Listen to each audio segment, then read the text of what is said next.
ഹരേ കൃഷ്ണ. എല്ലാവർക്കും നമസ്കാരം.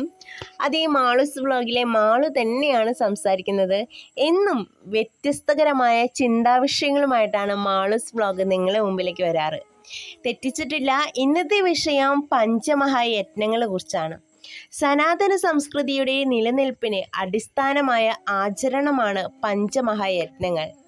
5 തരം കടങ്ങളോട് കൂടിയിട്ടാണ് നാം ഓരോരുത്തരും ഭൂമിയിൽ ജന്മമെടുക്കുന്നത്. ഈ കടങ്ങൾ നിർബന്ധമായും വീട്ടേണ്ടതാണ്. ഇതിനായി ഓരോ ഗൃഹസ്ഥനും വീട്ടിൽ അനുഷ്ഠിക്കേണ്ട ആചരണങ്ങളാണ് പഞ്ചമഹായജ്ഞങ്ങൾ. പൈതൃകം ഗുരുവായൂരിൻ്റെ കുടുംബസംഗമത്തോടനുബന്ധിച്ച് ഗുരുവായൂരിൽ പ്രശസ്ത ആധ്യാത്മിക പ്രഭാഷകൻ ശ്രീ OS സതീഷ് നടത്തിയ പ്രഭാഷണത്തിലേക്ക് ഏവർക്കും സ്വാഗതം. രാമായണത്തെ സംബന്ധിച്ച് പറഞ്ഞു. രാമായണം ഞാൻ വ്യക്തിപരമായി പഠിക്കാൻ ആരംഭിക്കുമ്പോൾ യൂട്യൂബിൽ ആദ്യത്തെ ഒരു പ്രഭാഷണം കേട്ടത്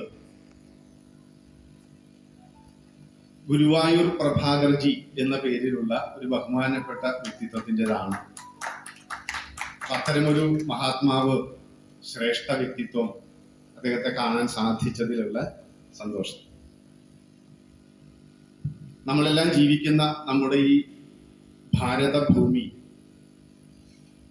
ലോകത്തിൽ മറ്റേത് നാടിനേക്കാളും അധികം പ്രിയങ്കരമാണ്, പ്രിയങ്കരിയാണ് നമുക്ക്.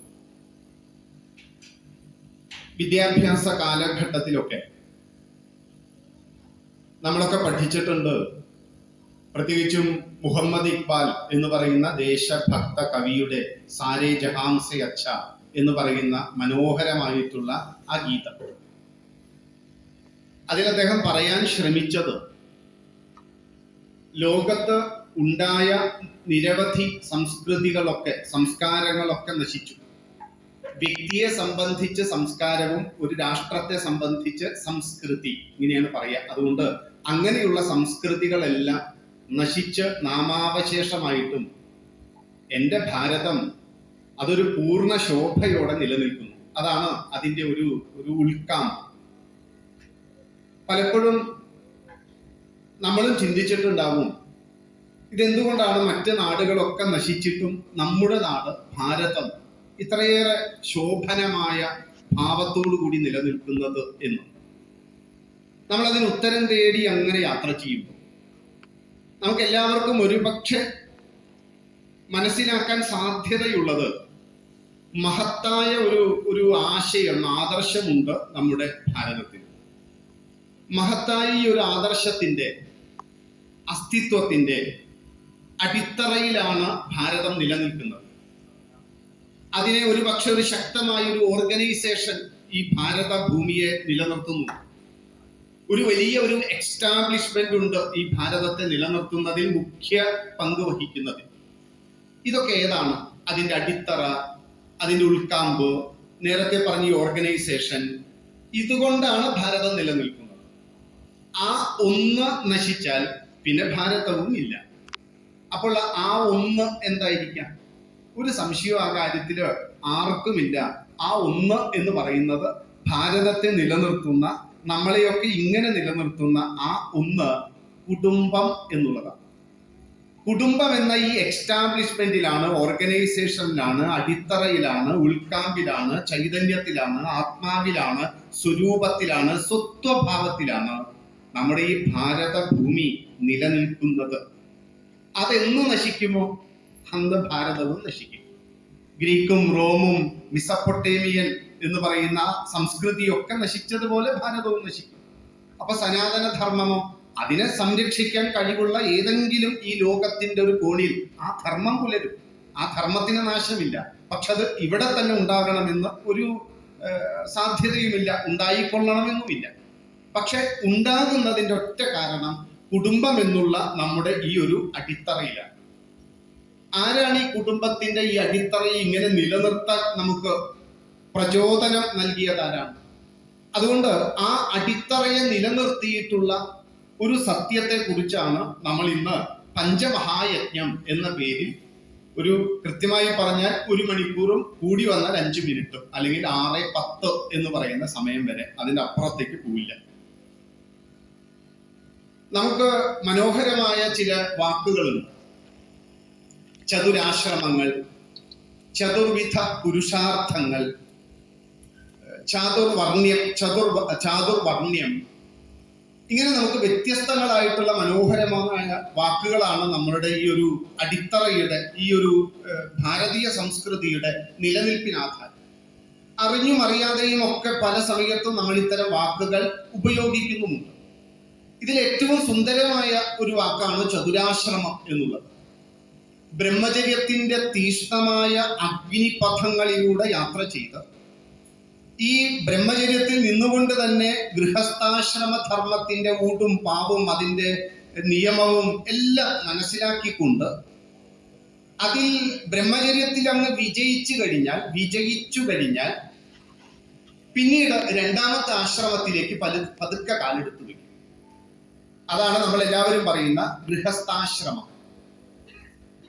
ഗൃഹസ്ഥാശ്രമം സ്വീകരിക്കുന്നതിനാണ് നമ്മൾ വിവാഹം എന്നുള്ള ഒരു നല്ല മനോഹരമായ ഒരു വാക്കുകൊണ്ട് പറയുന്നത്. ഈ ഗൃഹസ്ഥാശ്രമി ആകാനാണ് വിവാഹം, ഗൃഹസ്ഥൻ ആകാനല്ല. ഗൃഹസ്ഥാശ്രമി ആകാനാണ് വിവാഹം, ഗൃഹസ്ഥനാകാനേ അല്ല. അതുകൊണ്ട് ഗൃഹസ്ഥാശ്രമി ആകാൻ വേണ്ടിയിട്ടാണ് വിവാഹം. ബ്രഹ്മചര്യത്തിൽ നിന്ന് ഗൃഹസ്ഥാശ്രമത്തിലേക്കാണ് കാലെടുത്ത് വെക്കുന്നത്. ഗൃഹസ്ഥനാകാനല്ല വിവാഹം കഴിച്ചത്, അതിനല്ല ആ കാലെടുത്ത് വെച്ചത്, ഗൃഹസ്ഥാശ്രമി ആകാനാണ്. അപ്പൊ എങ്ങനെയാണ് ഈ ഗൃഹസ്ഥാശ്രമിയാവുക? അപ്പൊ ഗൃഹസ്ഥൻ എന്ന് പറഞ്ഞാൽ ഗൃഹേ തിഷ്ഠതി എന്നൊക്കെ നമ്മൾ പറയില്ലേ, ഗൃഹത്തിൽ ജീവിക്കുന്നവരാരോ അവരൊക്കെ ഗൃഹസ്ഥന്മാരാണ്. അവിടെ ഈച്ചയും പൂച്ചയും മൂട്ടയും കൊതുകും ഒക്കെ ഉണ്ട് കേട്ടോ. നമ്മളെ പോലെ തന്നെ ഗൃഹസ്ഥൻ എന്നുള്ള രീതിയിൽ ധാരാളം ജീവജാലങ്ങളുണ്ട്. ആ കൂട്ടത്തിൽ ഒരു ജീവജാലം മാത്രമാണ് നമ്മളും. പക്ഷെ നമുക്കൊരു വിശേഷം, നമ്മൾ ഗൃഹസ്ഥനിൽ നിന്ന് പടിപടിയായി ഉയർന്ന് ഗൃഹസ്ഥാശ്രമി എന്ന് പറയുന്ന ഒരു സ്ഥാനം നേടും. ഈ സ്ഥാനം നേടുന്നതിനാണ് നാം വിവാഹം കഴിച്ചത്, വേറൊന്നിനുമല്ല. ഗൃഹസ്ഥാശ്രമി എന്നുള്ളത് ഒരു സർട്ടിഫിക്കറ്റാണ്. ഇത് നേടുന്നതിനാണ് ഗൃഹസ്ഥൻ വീട്ടിൽ ചില പ്രത്യേകമായ ശ്രമങ്ങൾ ചെയ്യും. എൻ്റെ ഗൃഹം ഒരു ആശ്രമമാണ് എന്ന ഒരു ഭാവനയിൽ ഞാൻ അവശ്യം ചെയ്യേണ്ട എൻ്റെ ധർമ്മങ്ങൾ ഏതൊക്കെ എന്ന് മനസ്സിലാക്കിക്കൊണ്ട് ഞാൻ എൻ്റെ ഗൃഹത്തിൽ ചില ആചരണങ്ങൾ ശ്രദ്ധാപൂർവം ചെയ്യുമ്പോൾ ഗൃഹസ്ഥൻ പടിപടിയായി ഉയർന്ന് ഗൃഹസ്ഥാശ്രമി ആകും. അപ്പോൾ അതാകാൻ വേണ്ടിയിട്ടാണ് വിവാഹം. അതിനാണ് വിവാഹം കഴിച്ചത്. ഞാൻ പലരോടും ചോദിച്ചിട്ടുണ്ട്, ഓരോരുത്തരോടും നമ്മൾ പറയില്ലേ കിള്ളി ചോദിക്കാന്ന്. വെറുതെ എങ്ങനെ ചോദിക്കും, നിങ്ങൾ എന്തിനാ സുഹൃത്തെ വിവാഹം കഴിച്ചത് എന്ന് ചോദിക്കും. അത് ഞാൻ കഴിക്കാത്തത് കൊണ്ടുള്ള അസൂയ കൊണ്ട് ചോദിക്കണതല്ല, അറിഞ്ഞുകൊണ്ട് ചോദിക്കണത്. ഓരോരുത്തരോടും ചോദിക്കും, നിങ്ങൾ എന്തുകൊണ്ടാണ് വിവാഹം കഴിച്ചത്? ഇങ്ങനെ ചോദിക്കുമ്പോൾ രസകരമായ കുറേ മറുപടികൾ കിട്ടും. അത് കിട്ടാൻ വേണ്ടിയിട്ടാണ് ഇങ്ങനെ ചോദിക്കുന്നത്. പലരും പറയാ, ഒരാൾ പറഞ്ഞു ഞാൻ വിവാഹം കഴിച്ചത് അതെന്താന്ന് വെച്ചാൽ ഞാൻ വിവാഹം കഴിച്ചാലാണ് എൻ്റെ അനുജനും അനുജത്തിക്കും ഒക്കെ വിവാഹം കഴിക്കാൻ പറ്റുള്ളൂ, അതുകൊണ്ട് ഞാൻ വിവാഹം കഴിച്ചതാണ് എന്ന് പറഞ്ഞു ഒരാൾ. വേറൊരാൾ പറഞ്ഞു അച്ഛനും അമ്മയും നിർബന്ധിച്ചിട്ട് വയ്യ, അതുകൊണ്ട് വിവാഹം കഴിച്ചതാണ്. വേറൊരാളോട് ചോദിച്ചു നിങ്ങൾ എന്തിനാ സുഹൃത്തെ വിവാഹം കഴിച്ചത്? അതെ, ഒറ്റയ്ക്ക് ജീവിച്ച് മടുത്തു, അതുകൊണ്ടാണ്. അപ്പൊ ഇപ്പോഴോ വേണ്ടായിരുന്നു എന്ന് പറഞ്ഞവരുണ്ട്. വേറെ ആളോട് ചോദിച്ചു നിങ്ങൾ എന്തിനാ വിവാഹം കഴിച്ചത്? അപ്പൊ ആള് പറഞ്ഞേ ഇപ്പൊ തന്നെ പ്രായം അതിക്രമിച്ചു. അദ്ദേഹം ഒരു പ്രായമൊക്കെ നിശ്ചയിച്ചു വെച്ചിട്ടുണ്ട്, അല്ലെങ്കിൽ സമൂഹം ഒരു പ്രായം നിശ്ചയിച്ചു വെച്ചിട്ടുണ്ട്. ആ പ്രായം അങ്ങ് അതിക്രമിച്ചു. അത് അതിക്രമിച്ചത് കൊണ്ട് ഇനി ചിലപ്പോൾ വിവാഹം കഴിക്കാൻ പറ്റിയെന്ന് തന്നെ വരില്ല, അതുകൊണ്ട് കഴിച്ചതാണ്. വേറെ ആള് പറഞ്ഞു ജ്യോത്സ്യൻ പറഞ്ഞത് ഇപ്പോഴാണ് സമയം, അല്ലെങ്കിൽ പിന്നെ എന്ന് പറഞ്ഞൊരു പ്രായം പറഞ്ഞതോടുകൂടി വല്ലാത്ത വിഷമായി, അതുകൊണ്ട് അങ്ങനെ ഞാൻ വിവാഹം കഴിച്ചു. ഇങ്ങനെ ചോദിക്കുന്നവർക്കൊക്കെ ഓരോരോ ഉത്തരമുണ്ട്. പക്ഷെ എന്തിനു വിവാഹം കഴിച്ചു, എന്തിനു വിവാഹം കഴിക്കണം എന്നതിന് നമ്മുടെ പൂർവാചാര്യന്മാര് വ്യക്തമായി പറഞ്ഞ ഒരൊറ്റ കാരണമേ ഉള്ളൂ, ഗൃഹസ്ഥാശ്രമിയാകാൻ വേണ്ടിയിട്ടാണ് വിവാഹം കഴിക്കുന്നത്. എങ്ങനെ, എന്ത് ചെയ്താലാണ് ഗൃഹസ്ഥാശ്രമിയാവുക? അതിനാണ് നമ്മുടെ പൂർവികന്മാര് ഇവിടെ നിശ്ചയിക്കപ്പെട്ട ഒരു വിഷയം പറഞ്ഞത് 5 കാര്യങ്ങൾ ചെയ്താൽ ഗൃഹസ്ഥൻ ഗൃഹസ്ഥാശ്രമിയാവും. ഈ 5 കാര്യങ്ങൾ ജീവിതത്തിൽ പരിപാലിക്കാൻ വേണ്ടിയിട്ടാണ് വിവാഹം കഴിച്ചത്, വേറെ ഒന്നിനുമല്ല എന്ന് അടിവരയിട്ട് തന്നെ മനസ്സിലാക്കും. ഇതിനു വേണ്ടി മാത്രമാണ്, വേറെ എന്തെങ്കിലും ഉണ്ടോ? വേറെ ഒന്നുമില്ല. 5 കാര്യങ്ങൾ ചെയ്യണം. ഈ 5 കാര്യങ്ങൾക്ക് ധാരാളം പേരുകൾ വേറെ ഉണ്ട് കേട്ടോ. പഞ്ചമഹായജ്ഞം എന്ന് പറയുമ്പോൾ അതൊരു ഞങ്ങൾക്കൊക്കെ പറ്റുമോ എന്ന് തോന്നിയാൽ ഒരു പേടിയും വേണ്ട. നമ്മളൊക്കെ ഈ ലോകത്ത് ജനിച്ചു വീണപ്പോ 2 തരം അല്ല 5 തരം കടങ്ങളോട് കൂടിയിട്ടാണ് നമ്മളൊക്കെ ജനിച്ചത്. 5 തരം കടമുണ്ട് എല്ലാവർക്കും. അതുകൊണ്ട് പഞ്ചമഹായജ്ഞത്തിന് മറ്റൊരു പേര് പറയണമെങ്കിൽ ആ പേര് പഞ്ചഋണങ്ങൾ എന്നാണ്. അപ്പൊ പേടി വേണ്ട, പഞ്ചമഹായജ്ഞം എന്നുള്ള അതേ പേര് തന്നെയാണ് പഞ്ചഋണങ്ങൾ. 5 കടമുണ്ട്, 5 കടം വീട്ടും. നമുക്ക് ഇവിടെ ഒരു പേര് ഇപ്പൊ നമ്മൾ പഠിച്ചു, കടം. ഇതുപോലെ നമുക്ക് 5 തരം കടം മാത്രമല്ല, നമുക്ക് 5 കടമകൾ ചെയ്യാനുണ്ട് ജീവിതത്തിൽ. ഈ 5 കടമകൾ നിർവഹിക്കാൻ വേണ്ടിയിട്ടാണ് വിവാഹം കഴിച്ചത്. അപ്പൊ നോക്കൂ, കടം, കടമ. എന്താണ് കടം, എന്താണ് കടമ? നോക്കൂ, കടം നിങ്ങൾക്ക് പെട്ടെന്ന് പറയാം, കാരണം ജീവിതത്തിന്റെ അനുഭവങ്ങളുടെ കരുത്തുള്ളവരല്ലേ എന്റെ മുന്നിലിരിക്കുന്ന എല്ലാവരും. അതുകൊണ്ട് ചോദിക്കട്ടെ, ഈ ഭാര്യയ്ക്ക് ഭർത്താവിനോടും ഭർത്താവിന് ഭാര്യയോടുമുള്ളത് കടമാണോ കടമയാണോ?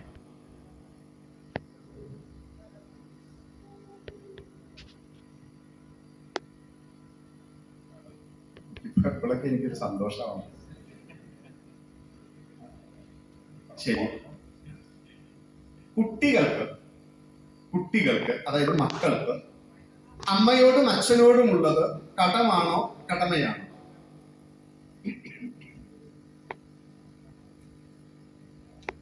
ശരി, അത് നിൽക്കട്ടെ. അച്ഛനും അമ്മയ്ക്കും മക്കളോടുള്ളത് കടമാണോ കടമയാണോ? ശരി, കടം എന്ന് പറയുന്നത് ജന്മസിദ്ധമായിട്ട് ലഭിക്കുന്നതാണ്. കടം ജന്മസിദ്ധമാണ്, ജനിക്കുമ്പോ കിട്ടും. കടമ കർമ്മസിദ്ധമാണ്. ഒരു പ്രവൃത്തി ചെയ്യുന്നതിലൂടെയാണ് നമുക്ക് കടമ ഉണ്ടാവുന്നത്. കടം വീട്ടാനുള്ളതാണ്, കടമ നിർവഹിക്കാനുള്ളതാണ്. ഇപ്പൊ 4 കാര്യം പറഞ്ഞു. കടം ജന്മസിദ്ധം, അത് വീട്ടണം. കടമ കർമ്മസിദ്ധം, അത് നിർവഹിക്കണം. കടം വീട്ടാനും കടമ നിർവഹിക്കാനും ഒറ്റ വഴിയുള്ളൂ, നേരത്തെ പറഞ്ഞ പഞ്ചമഹായജ്ഞം അനുഷ്ഠിക്കണം. അത്രയേ ഉള്ളൂ. പഞ്ചമഹായജ്ഞങ്ങൾ, പഞ്ചഋണങ്ങൾ, 5 കടങ്ങൾ, 5 കടമകൾ, ഇത് നിർവഹിക്കണം. മാത്രമല്ല ഇതിന് വേറൊരു പേരും കൂടിയുണ്ട്. ഇതിന് പറയുന്ന പേരാണ് നിത്യ ആചാരങ്ങൾ. പഞ്ചമഹായജ്ഞത്തിന്റെ പഞ്ചഋണങ്ങളുടെ അതേ പേരാണ്, അതേ കാര്യമാണ് നിത്യാചാരം. എന്നും ചെയ്യണം. എന്നും ചെയ്യണമെന്ന് ചോദിച്ചാലും നമ്മൾ പൊതുവെ തലയൊക്കെ ഒന്ന് ചൊറിഞ്ഞു ചോദിക്കും, ഞായറാഴ്ചയും ചെയ്യണോ? നമുക്ക് എന്തോ ഞായറാഴ്ച സൺഡേ ഹോളിഡേ എന്ന് 1893 ചിക്കാഗോയിലെ മതസമ്മേളനത്തിൽ 192 പേപ്പറുകൾ അവൻ അവതരിപ്പിച്ചതിൽ ഒരു പേപ്പറായിരുന്നു സൺഡേ ഹോളിഡേ. ചിക്കാഗോയിലെ മതസമ്മേളനത്തിൽ വിവേകാനന്ദനൊക്കെ മനോഹരമായ തന്റെ പ്രസംഗം നടത്തിയിട്ടുള്ള ആ ഒരു മതസമ്മേളനത്തിൽ താന്താങ്ങളുടെ അപ്രമാദിത്യം കാണിക്കാൻ വേണ്ടി അവൻ അവതരിപ്പിച്ച പേപ്പറാണ് സൺഡേ ഹോളിഡേ. നമുക്കും എങ്ങനെയൊക്കെ സൺഡേ ഹോളിഡേ ആവട്ടെ, നല്ലത് തന്നെ. പക്ഷെ ഞായറാഴ്ച നിത്യാചാരങ്ങൾ ഞായറാഴ്ചയും ചെയ്യണോ എന്ന് ചോദിക്കുമ്പോ എവിടെ ഒരു കുഴപ്പമില്ലേ? അപ്പോഴേ നിത്യാചാരമായതുകൊണ്ട് എന്നും ചെയ്യണം എന്ന് പറഞ്ഞതുകൊണ്ട് ഞായറാഴ്ചയും ചെയ്യണം. ശരിയാണ്.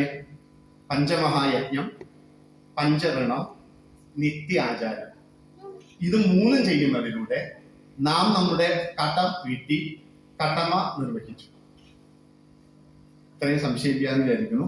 കാരണം ഇത് പലതവണ പല പറയുന്നത് ഒറ്റ ഉദ്ദേശമുള്ളൂ, ഇത് 5 ഏതാന്ന് അറിയണം, അതിന്റെ പ്രാധാന്യം അറിയണം, അത് കൂടുതൽ പഠിക്കണം, കൂടുതൽ അന്വേഷിക്കണം. അതിനുവേണ്ടി മാത്രമാണ് വീണ്ടും വീണ്ടും വീണ്ടും ഇത്രയേറെ അനുഭവങ്ങൾ ഉള്ളവരോട് വീണ്ടും വീണ്ടും പറഞ്ഞത്.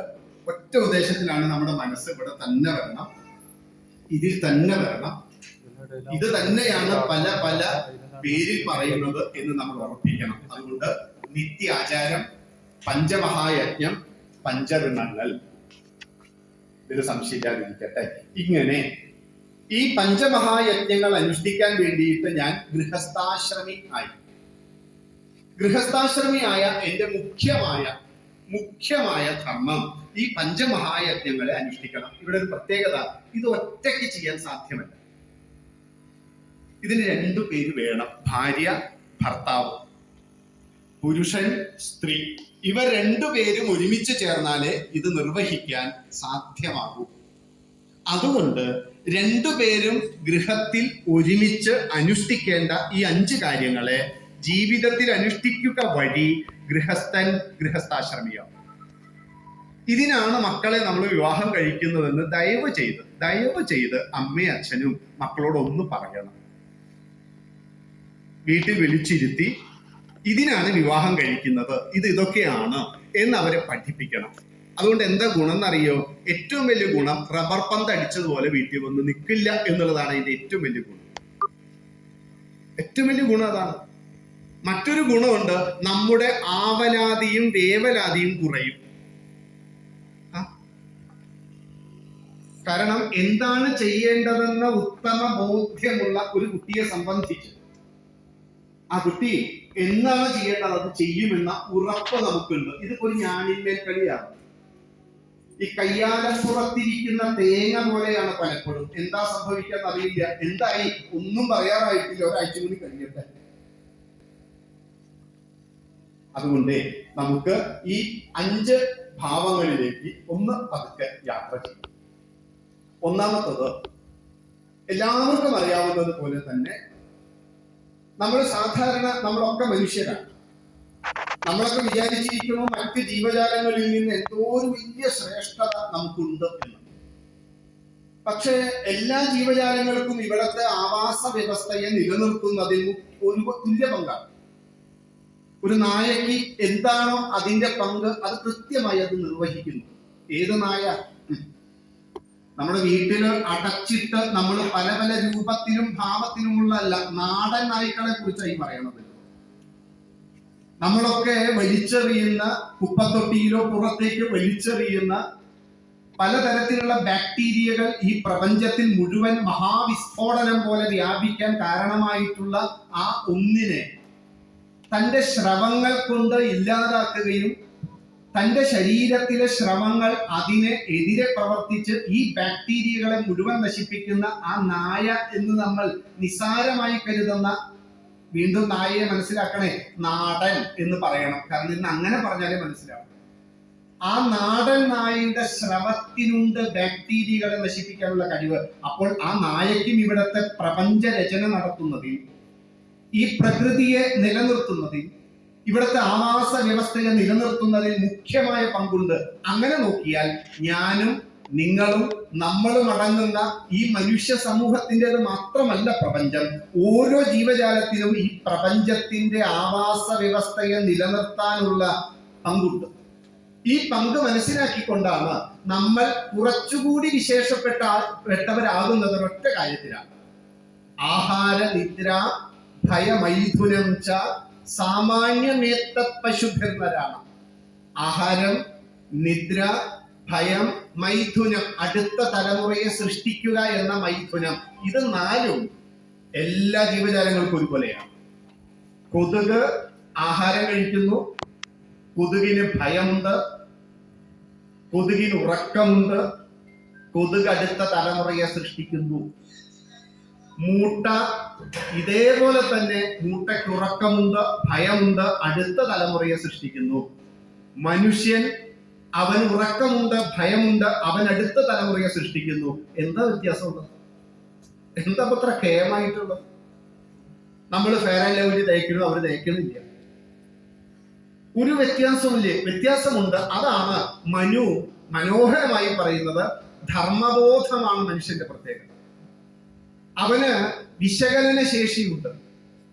ഭാഗവതത്തിന്റെ ഭാഷയിൽ പറഞ്ഞാൽ ബ്രഹ്മാവലോക ധിഷണ എന്ന് പറയുന്ന ഈ ഒരു വിശേഷ ബുദ്ധിയും വിശകലന ശേഷിയും മനുഷ്യനുണ്ട്. അതുകൊണ്ട് ആ വിശകലന ശേഷിയും വിശേഷ ബുദ്ധിയും ധർമ്മബോധവും ഒക്കെ നമുക്കുള്ളത് കൊണ്ട് ആ ധർമ്മബോധമെല്ലാം നമുക്ക് സമ്മാനിച്ചത് നമ്മുടെ പൂർവികന്മാരായിട്ടുള്ള ആചാര്യ പരമ്പരയാണ്. തെറ്റി അല്ലെ? ക്രമം തെറ്റി. അതുകൊണ്ട് പഠിക്കുക, പഠിപ്പിക്കുക. ആര് പഠിക്കുക? അമ്മ പഠിക്കുക, അച്ഛൻ പഠിക്കുക, മക്കളെ പഠിപ്പിക്കുക. അപ്പോഴാ ഒരാൾ പറഞ്ഞത്, അതിന് ഞാൻ ഒന്നും കഴിഞ്ഞിട്ടില്ലേ, ആ പഠിപ്പിക്കലല്ല പറഞ്ഞത്.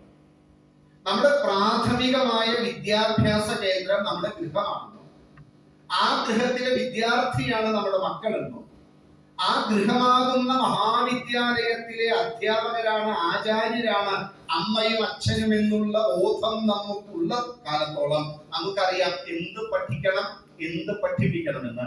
അത് ഈ ധർമാചാര്യന്മാർ നമുക്ക് സമ്മാനിച്ചിട്ടുള്ള ഗ്രന്ഥങ്ങളുണ്ട്. ആ ഗ്രന്ഥങ്ങൾ നമ്മൾ പഠിക്കണോ, നമ്മൾ മക്കളെ പഠിക്കണോ? എത്ര സമയം? 24 മണിക്കൂറില്ലേ ഉണ്ട് എങ്കിൽ 24 മിനിറ്റ് പഠിക്കുക, 24 മിനിറ്റ് പഠിപ്പിക്കുക. എത്ര മനോഹരം നോക്കൂ. ഇതിനാ വിവാഹം കഴിച്ചത്. പഠിക്കുക, പഠിപ്പിക്കുക. തിരുവള്ളുവരുടെ അടുത്ത് ഒരു 70 വയസ്സിനടുത്ത പ്രായമുള്ള ഒരച്ഛൻ, വൃദ്ധിയുള്ളവൻ അച്ഛൻ വന്ന് അദ്ദേഹത്തോട് ചേർന്ന് അടുത്തിരുന്നു. തിരുവള്ളുവർ അദ്ദേഹത്തെ ശ്രദ്ധിച്ചു. അതിന്റെ മുഖമാകെ ഒരു വിഷമസന്ധിയിലാണ്. ഇടയ്ക്കിടയ്ക്ക് അദ്ദേഹത്തിന്റെ കണ്ണ് നിറഞ്ഞ കണ്ണുനീർ തുള്ളികൾ ഒലിച്ചിറങ്ങുന്നുണ്ട്. അതൊന്ന് വകഞ്ഞു മാറ്റാൻ, തുടച്ചു മാറ്റാൻ അദ്ദേഹം വലിയ പരിശ്രമം ചെയ്യുന്നുണ്ട്. ഏങ്ങലടിക്കുന്നുണ്ട് അദ്ദേഹം. ഇടയ്ക്ക് ദുഃഖത്തിന്റെ ആഴമാണല്ലോ ഏങ്ങലടിച്ച് കരയുന്നത്. ഏങ്ങലടിക്കുന്നുണ്ട് അദ്ദേഹം. എല്ലാവരും പോയി കഴിഞ്ഞപ്പോൾ ഈ വൃദ്ധനെ, ഈ അച്ഛനെ തിരുവള്ളുവര് തന്റെ അടുത്തേക്ക് വിളിച്ചു. അദ്ദേഹം പതുക്കെ അവിടെ ചെന്നിരിക്കുന്നു. തിരുവള്ളുവർ ചോദിച്ചു, എന്താ കാര്യം? ഈ അച്ഛൻ പറഞ്ഞു, സ്വാമി, എന്റെ ജീവിതത്തിൽ ഏറ്റവും ദുഃഖകരമായ ഒരു ദിവസമായിരുന്നു ഈ കഴിഞ്ഞ ദിവസം. എന്തായിരുന്നു സ്വാമി? എന്റെ മകനെ ഞാൻ വലിയ പ്രതീക്ഷകളോട് കൂടിയിട്ടാണ് വളർത്തിയത്. വലിയ കഷ്ടപ്പാടുകളൊക്കെ ആയിരുന്നു ജീവിതത്തിൽ. മുണ്ട് മുറുക്കി ഉടുത്ത ഞാൻ എന്റെ മകന് വേണ്ടിയിട്ടാണ് ജീവിച്ചത്. ഞാൻ ഭക്ഷണം കഴിക്കാതെ പലപ്പോഴും എന്റെ മകന് ഭക്ഷണം കൊടുക്കുമായിരുന്നു സ്വാമി. 10 രൂപ അവൻ ചോദിക്കുമ്പോൾ 20 രൂപ എങ്ങനെ കൊടുക്കും എന്ന് വിചാരിച്ചുകൊണ്ട് ഞാൻ കഠിനമായി പ്രയത്നിച്ചുകൊണ്ട് അവന് പണം കൊടുക്കുമായിരുന്നു സ്വാമി. ഒരു ഷർട്ട് അവൻ ചോദിക്കുമ്പോൾ അവന് 2 ഷർട്ട് ഞാൻ എടുത്തു കൊടുക്കുമായിരുന്നു സ്വാമി. ഞാൻ വെറും നിലത്ത് കിടക്കുമ്പോഴും അവന് മനോഹരമായ പരമതാനി വിരിച്ച് ഞാൻ കിടത്തുമായിരുന്നു സ്വാമി. അങ്ങനെയുള്ള എന്റെ ഈ ഒരു മകൻ ഇന്നലെ എന്റെ മുഖത്ത് നോക്കി എന്നോട് പറഞ്ഞു, നിങ്ങൾ ഞാൻ കൊന്നു കളയും. സഹിച്ചില്ല സാർ.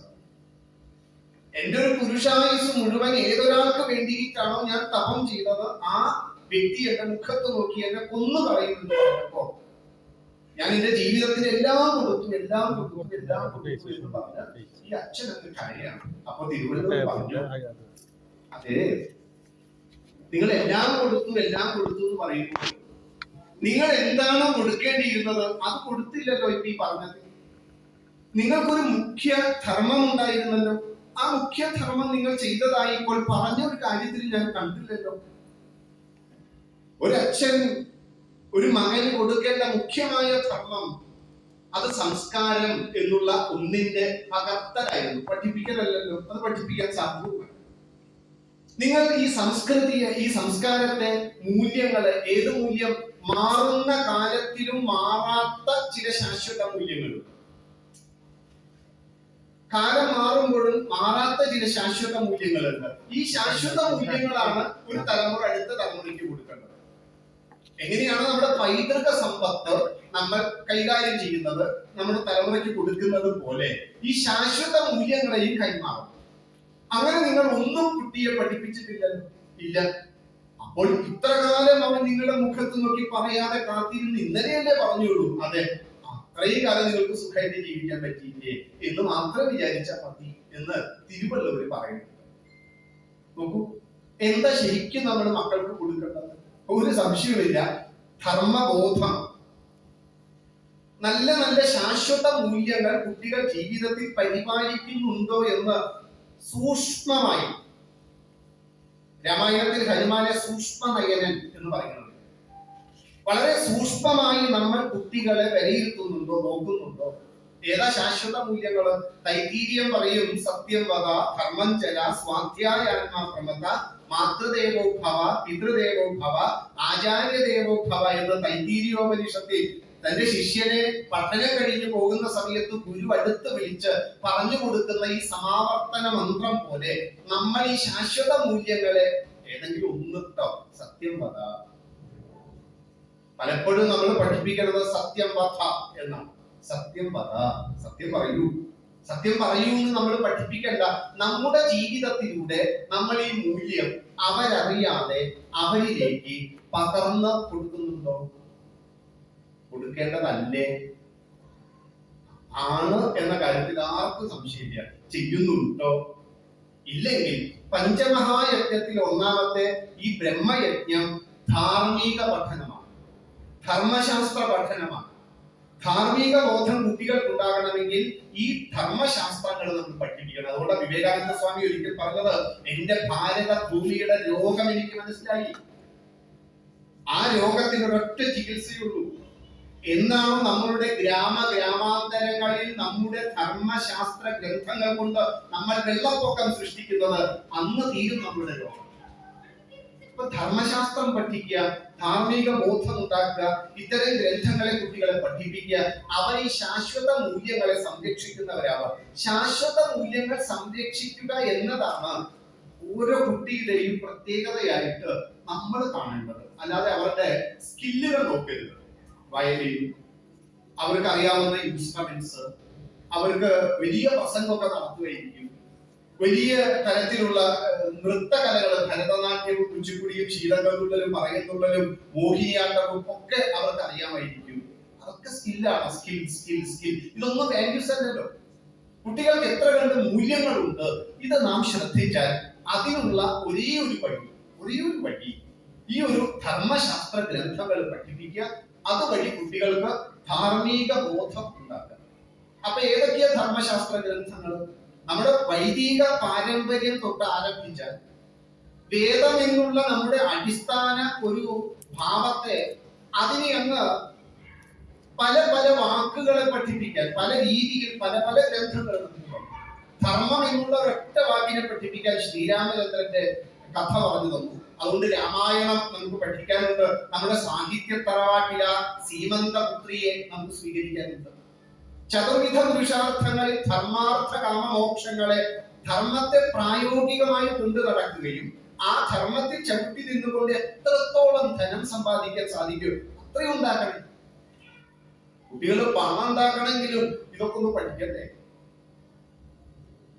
നോക്കൂ, ധർമ്മം കഴിഞ്ഞ് അടുത്തത് പറഞ്ഞത് കാമമല്ല, അർത്ഥമാണ്. പണത്തിന് നമ്മളുടെ പൂർവികന്മാർ എത്ര പ്രാധാന്യം കൊടുക്കുന്നു. ശതഹസ്തേന സമാഹാര, നിങ്ങൾ 100 കൈകൊണ്ട് സമാഹരിക്കൂ എന്ന് പറഞ്ഞ ഒരു പണിക്കും കൂടില്ല. നോക്കൂ, നമ്മുടെ തലമുറ എന്തുകൊണ്ട് ജോലി ചെയ്യുന്നില്ല? നമ്മുടെ പൂർവികന്മാർ പറഞ്ഞ ഇത്തരം ആപ്തവാക്യങ്ങളെ, അവർ കാണിച്ചു തന്ന വഴിയെ നമ്മളാണ് പലപ്പോഴും അവരെ പഠിപ്പിക്കാതെ വിടുന്നത്. അതുകൊണ്ട് നമ്മുടെ ഈ ശാസ്ത്ര ഗ്രന്ഥങ്ങൾ, രാമായണത്തെ, മഹാഭാരതത്തെ, ഇങ്ങനെ തുടങ്ങിയിട്ട് എത്ര ഗ്രന്ഥങ്ങളാണ് നമുക്കുള്ളത്. ഒന്നും വേണ്ട. ഇടശ്ശേരിയുടെ പൂതപ്പാട്ട് എന്ന് പറഞ്ഞിട്ട് ഒരു കവിതയുണ്ട്, അതെങ്കിലും ഒന്ന് പഠിപ്പിക്കും. കാരണം ഉണ്ണികളെ കാണാത്ത കാല, കുട്ടികളെ കണ്ടു കിട്ടാത്ത കാല, ആരെ കൊണ്ടുപോകാന്നറിയില്ല.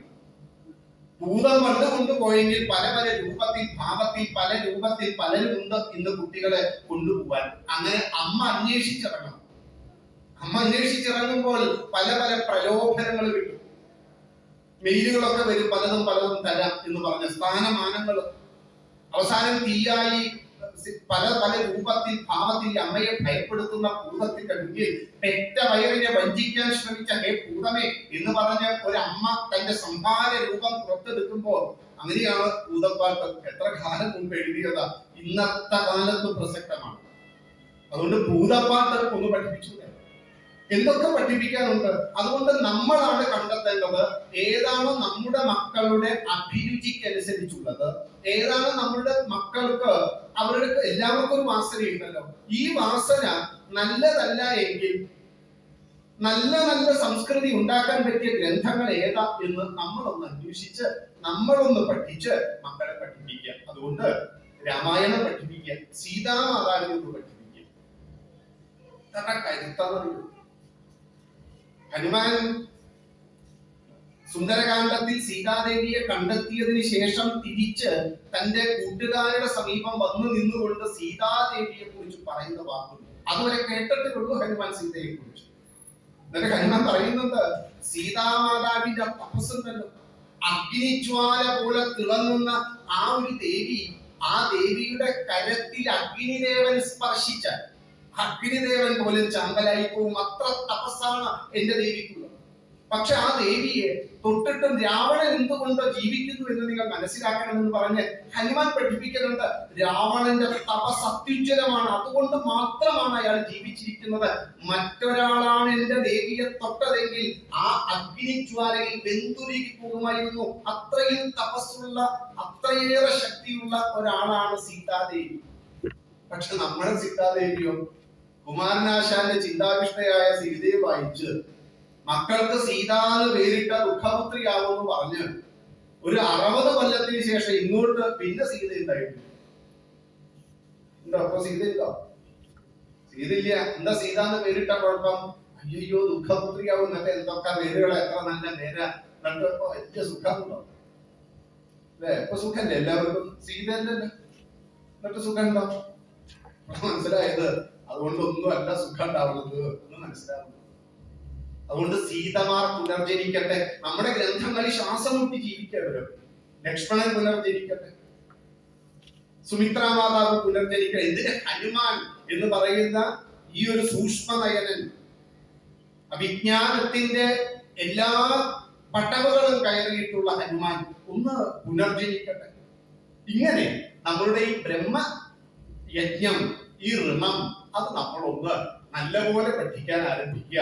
ഏതെങ്കിലും ഒരു ഗ്രന്ഥം പഠിക്കുക, ഏതെങ്കിലും ഒന്ന്. എല്ലാം പോയി ചികഞ്ഞെടുക്കാൻ നിൽക്കണം. ഏതെങ്കിലും ഒന്ന്. ഹരിനാമ കീർത്തനമാണെങ്കിൽ ഹരിനാമ കീർത്തനം മാത്രം, ജ്ഞാനപ്പാനയാണെങ്കിൽ ജ്ഞാനപ്പാന മാത്രം.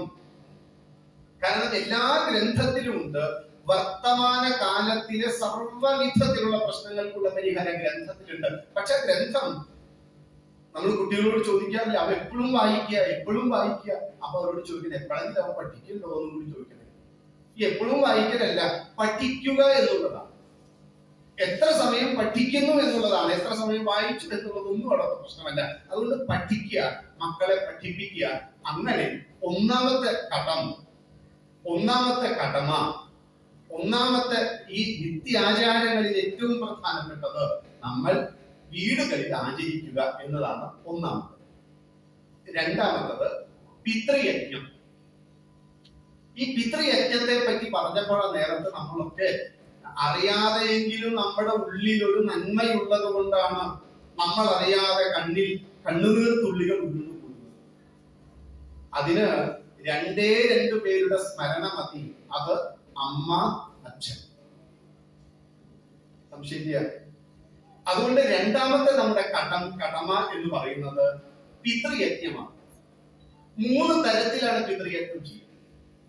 ഒന്ന്, ജീവിച്ചിരിക്കുന്ന അച്ഛനമ്മമാരെ നന്നായി ശുശ്രൂഷിക്കും. ഇതില് അഭിപ്രായ വ്യത്യാസമില്ല. ജീവിച്ചിരിക്കുന്ന അച്ഛനമ്മമാരെ നന്നായി ശുശ്രൂഷിക്കുക. സന്തോഷല്ലേ? ഒരു സന്തോഷമൊന്നുമില്ല. മക്കളാൽ നോക്കപ്പെടാനുള്ള ഒരു യോഗ്യത കൂടി വേണം കേട്ടോ. ആദ്യത്തെ ഭാഷ രസമുണ്ട് അല്ലേ? അപ്പോഴേ ഒന്നാമത്തെ ബ്രഹ്മയജ്ഞം പഠിപ്പിച്ചില്ല എങ്കിൽ, പകർന്നു കൊടുത്തില്ലെങ്കിൽ, രണ്ടാമത്തെ പിതൃയജ്ഞം നടക്കില്ല. അതുകൊണ്ട് മക്കളാൽ നോക്കപ്പെടാൻ ഒരു യോഗ്യത, എല്ലാത്തിനും ഒരു യോഗ്യത ഇല്ലേ? ഞാൻ പ്രസവിച്ചു, അതാ നേരത്തെ പ്രസവിച്ച കുറെ ആൾക്കാരുടെ കഥ പറഞ്ഞത്. ഈച്ച, പൂച്ച അതൊക്കെ പ്രസവിച്ചിട്ടുണ്ട്. അപ്പൊ പ്രസവിച്ചു എന്നുള്ളത് ഒന്നും വലിയ കാര്യമൊന്നുമല്ല. എങ്ങനെ അവർക്ക് നേരത്തെ പറഞ്ഞ ധാർമ്മിക ബോധം കൊടുത്തു, അതിന്റെ അടിസ്ഥാനത്തിലാണ് ജീവിച്ചിരിക്കുന്ന അച്ഛനമ്മമാരെ നന്നായി ശുശ്രൂഷിക്കുക. ഈ നന്നായി എന്നുള്ളത് നല്ലോണം പറയും. ഒന്ന്. രണ്ട്, എങ്ങനെയാണോ എന്റെ അമ്മയും അച്ഛനും എന്നെ ഉണ്ടാക്കിയത്, അതുപോലെ ഞാൻ വിവാഹം കഴിച്ച് അടുത്ത തലമുറയെ ഉണ്ടാക്കണം. ഒന്നുകൂടി പറയട്ടെ വാചകം. എങ്ങനെയാണോ എന്റെ അമ്മയും അച്ഛനും വിവാഹം കഴിച്ച് എന്നെ ഉണ്ടാക്കിയത്, ഞാൻ ഉണ്ടായതല്ല. അടിവരയിട്ട് ഞാൻ പറയുന്നുണ്ട്, ഞാൻ ഉണ്ടായതല്ല, എന്റെ അമ്മയും അച്ഛനും എന്നെ ഉണ്ടാക്കിയത്. അബദ്ധത്തിൽ ജനിച്ച ഒരു അബദ്ധ സന്തതിയല്ല ഞാൻ. സുബദ്ധമായി അവർ ആലോചിച്ചുണ്ടാക്കിയെടുത്ത ഒരു യജ്ഞസന്തതിയാണ്. അവരുടെ കാമനയുടെ ബൈ പ്രൊഡക്റ്റ് അല്ല ഞാൻ, കാമസന്തതി അല്ല. ഭീഷ്മര് മഹാഭാരതത്തിൽ കർണനോട് മുഖത്ത് നോക്കി പറയുന്നത്, നീ ധർമ്മലോകത്തിൽ ജനിച്ചു പോയവനാണ്, അതുകൊണ്ടാണ് നീ ദുഷ്ടന്മാരുടെ കൂടെ കൂടി നല്ലവരെ ആക്രമിക്കുന്നത്, ഉപദ്രവിക്കുന്നത്. അത് നിന്റെ ജന്മത്തിന്റെ ദോഷമാണ്. ആരാ പറഞ്ഞത്? ഭീഷ്മർ. ആരോടാ പറഞ്ഞത്? കർണനോട്. നീ ജനിച്ചത് ധർമ്മലോകത്തല്ല. കാരണം നിന്റെ അമ്മ 3 സമയത്തും വിഭ്രാന്തിയുള്ള അമ്മയായിരുന്നു. അറിയാതെ ഈ ചെറിയ കൗമാരപ്രായമുണ്ടല്ലോ, കൗമാരം എന്ന് പറഞ്ഞാൽ കുൽസിതമായ മാനനാണ് കൗമാരക്കാരൻ. കുൽസിതമാണ് ആ സമയത്തെ സ്വഭാവം. അതുകൊണ്ട് ആ സ്വഭാവമുള്ള സമയത്ത് എന്തിനോടും അധികം ആകർഷണം തോന്നുന്ന ആ സമയത്ത് അങ്ങനെ സംഭവിച്ചു പോയി അമ്മയ്ക്ക്. ആ സമയത്ത് അമ്മ ഭയന്നു. 2, ഈ ഗർഭാവസ്ഥയിൽ ഇതെങ്ങനെ ഒളിപ്പിക്കും എന്നുള്ള വലിയ ഉദ്വേഗമായിരുന്നു അമ്മയുടെ മനസ്സ് മുഴുവൻ. ആ 2ാം ഘട്ടത്തിൽ നീ പരാജയമായിരുന്നു. കാരണം 3ാമത് അമ്മ നിന്നെ പറഞ്ഞു വിട്ടപ്പോ കേട്ടിട്ടില്ലേ, വളരെ സ്വകാര്യമായിട്ടാണ് ചെയ്യണത്. അതെങ്ങനെ സ്വകാര്യ? ഒരു പേടകം ഉണ്ടാക്കിയത് ആരോ ഒരാളാണല്ലോ, അദ്ദേഹത്തിന് അറിയാലോ. കൂടെ ഒരു തോഴിയുണ്ടല്ലോ, അപ്പൊ തോഴിക്കും ഇതറിയാലോ. അതുകൊണ്ട് ഇതൊക്കെ പാട്ടാവാൻ അധിക സമയമൊന്നും വേണ്ട. പക്ഷെ നീ ജനിച്ചത് ധർമ്മലോകത്താലാണ്. അതുകൊണ്ടാണ് ഈ പിതൃയജ്ഞത്തിലെ 2ാമത്തെ ഭാഗം 2ാമത് പറഞ്ഞത്, എന്റെ അമ്മയും അച്ഛനും എന്നെ ഉണ്ടാക്കിയതാണ്, അതുപോലെ ഞാൻ വിവാഹം കഴിക്കണം, അടുത്ത തലമുറയെ ഉണ്ടാക്കണം. വിവേകാനന്ദ സ്വാമിയുടെ ഒരു വാക്കുകൂടി പറഞ്ഞ പിന്നെ അത് വിശദീകരിക്കണ്ട. പ്രാർത്ഥനയുടെ ഫലമല്ലാതെ മക്കൾ ജനിച്ചാൽ അവർ സമൂഹത്തിന് ആപത്താണ്. സ്വാമിജി പറഞ്ഞാൽ ഇതിന്റെ അപ്പുറത്ത് ഇനി ഒരു ട്രിബ്യൂട്ട്, ഒരു പരാമർശത്തിന്റെ ഒന്നും ആവശ്യമില്ല. അതുകൊണ്ട് 2ാമത്തത് ഇതാണ്. 3ാമത്തത്, മരിച്ച അമ്മയ്ക്കും അച്ഛനും വേണ്ടി ശ്രാദ്ധ കർമ്മങ്ങളും പിണ്ടബലിയും ഒക്കെ കൃത്യമായിട്ട് ചെയ്യും. ഇത്രയും ചെയ്താൽ പിതൃയജ്ഞം പൂർത്തിയായി. 3 കാര്യം ചെയ്യുന്നു. ജീവിച്ചിരിക്കുന്ന അച്ഛനമ്മമാരെ നന്നായി ശുശ്രൂഷിക്കുക, പറയാൻ വ്യത്യാസമില്ല.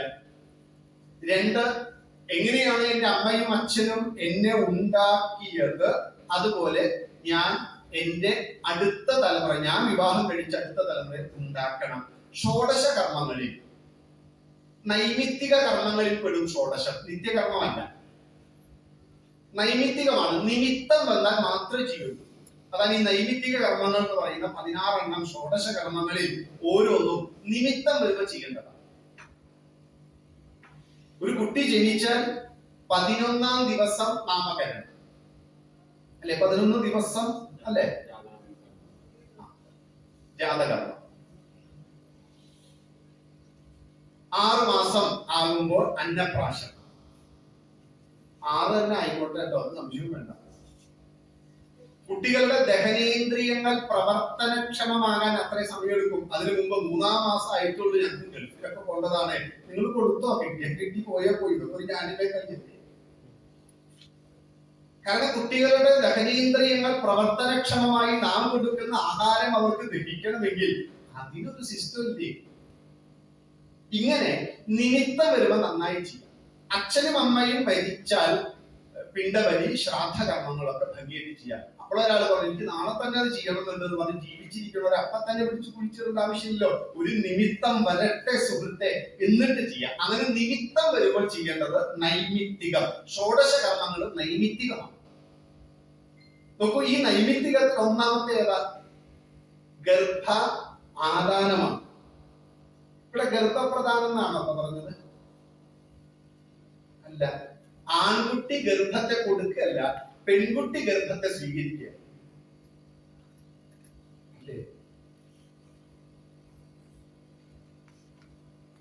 എങ്ങനെ കൊടുക്കണു, എങ്ങനെ വാങ്ങിക്കുന്നു, അതിനൊക്കെ ഒരു പ്രത്യേകത ഉണ്ടാകുമല്ലോ.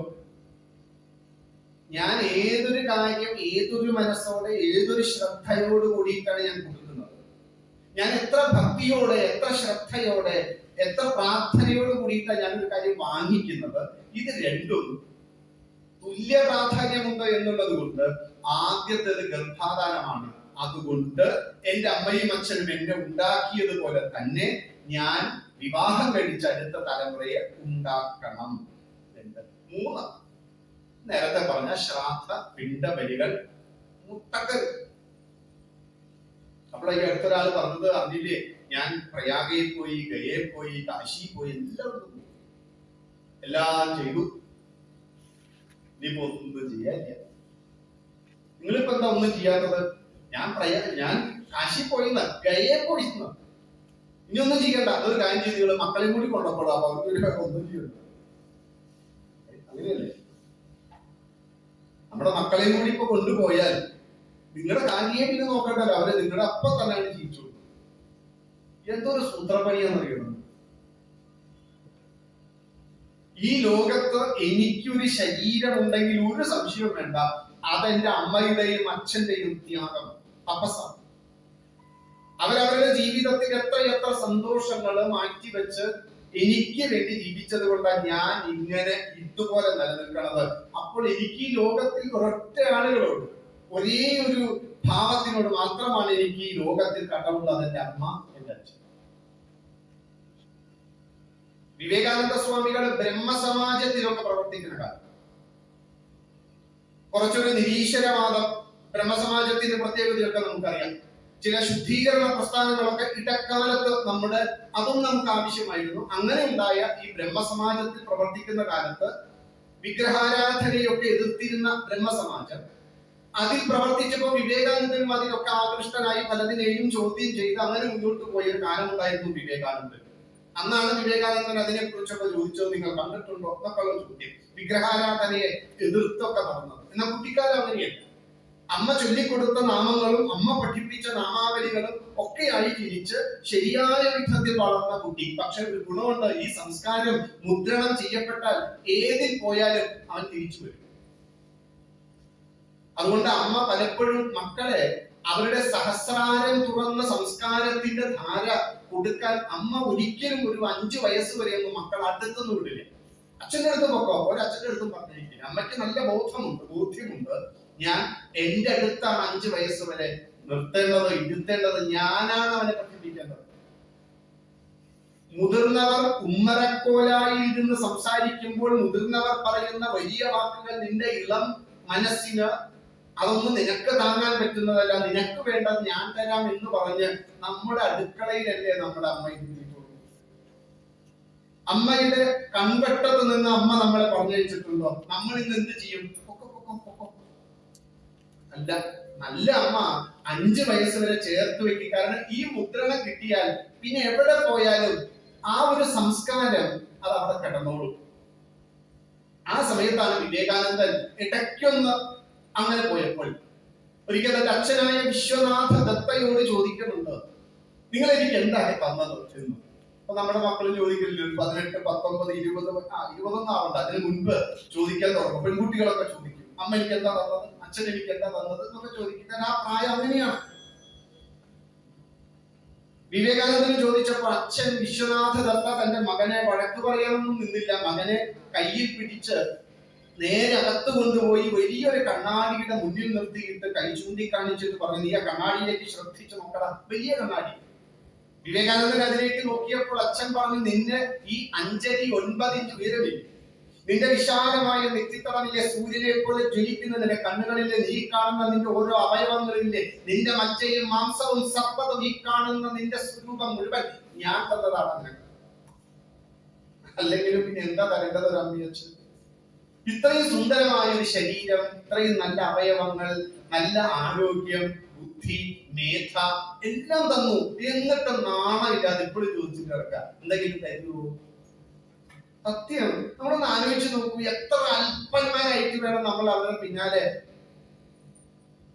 എന്താ പ്രായം, എന്താ രൂപം, എന്താ ആരോഗ്യം, എന്താ പണിയെടുത്ത് അവനവനുള്ളത് അവനവന് സമ്പാദിച്ചുകൂടെ? ഇനിയും ആ പാവങ്ങളുടെ പിന്നാലെ നടന്ന് അത് ബുദ്ധി വലിച്ചു മേടിക്കണം.